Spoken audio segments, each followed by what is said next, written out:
Sa mga nagtatanong nga kung magkano na yung nagastos ko dito sa bahay na pinapatayo ko, located to sa Bicol Province, umabot na po ng 1.3M mahigit yung nagagastos ko po, labor, materials, and food ng mga nagli-labor po dito.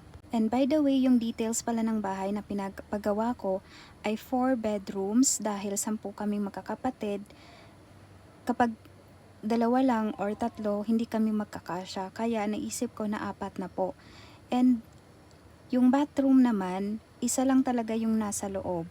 Kaya medyo maliit lang yung nagawa na CR doon kasi dahil nga kinailangan na pagkasyahin yung 4 na kwarto. Pero bala ko magpalagay pa din ng 2 CR, hiwala yung babae sa lalaki na CR, pang lalaki na CR. Doon naman sa labas, sa gagawin na extension na dirty kitchen sa likod ng bahay.